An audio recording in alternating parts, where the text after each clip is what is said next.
So before I get started, I want to thank Jimmy Obias, I want to thank Carlos Morris, I want to thank Plaza Raza. I want to also let people know that I'm here in beautiful Pomona, California at Gothico Libros.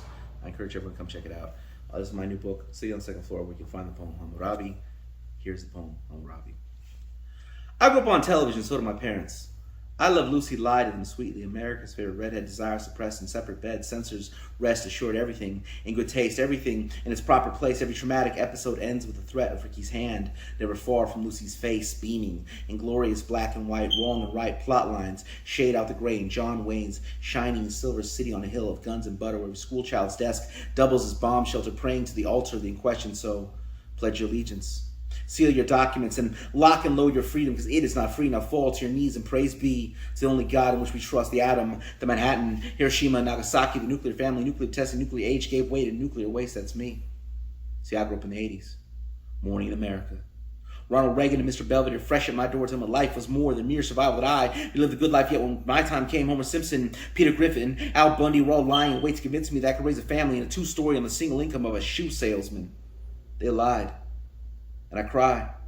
Not for myself, as an oncoming generation of iPad kids on the Hulu and Netflix, where you pick your poison, but it rots your mind to see them in cafes, sipping, job seeking, asking the net for deeper meaning. Who am I? Where do I belong? And what use can I be in days such as these? Kids born of go-go gadgets, wires, networks connected, direct latest trends, surf the web in search of themselves, no different from me who search the latest, waiting on the bells of Catholic Church, lacing holy writ, holy script, holy this, since the golden rule of pharaohs and Caesars, Romulus and Remus, Akbar and Alexander, Xerxes and Hammurabi, since the days of scribes and the books of kings, since they from on high convinced us down below that we ever needed their code of law to tell us we were free.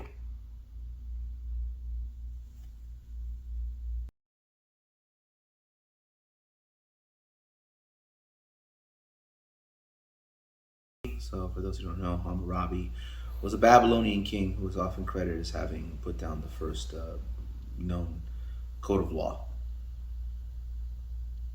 So what this poem really is about is I'm really looking at kind of how successive generations look at the world and the ideas that we're shaped by, and how these ideas don't kind of organically come from the people. They're actually mass manipulated by media in our modern time. So it looks at my parents' generation. It talks about the 50s, kind of McCarthy era. It talks about, it talks about I Love Lucy, lied to them sweetly, America's favorite redhead, desire suppressed in separate beds. It talks about John Wayne. It talks about all these kinds of Americana, kind of these ideas that came out of the 50s. And then if you look at the next part, it talks about me. Like, I grew up in the 80s, morning in America, Ronald Reagan and Mr. Belvedere fresh at my door, telling me life was more than mere survival.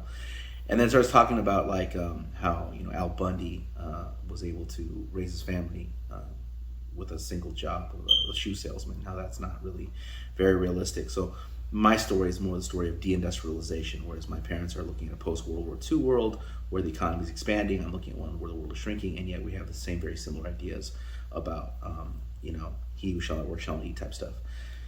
And then it goes into the next generation, people who are younger than I am, people born, let's say, the late 90s, early 2000s, and the kind of world that they're inheriting. And there's kind of things where there's much more access to these technologies and ideas that you can kind of shape your own ideas. There's not like these big media in the same kind of way.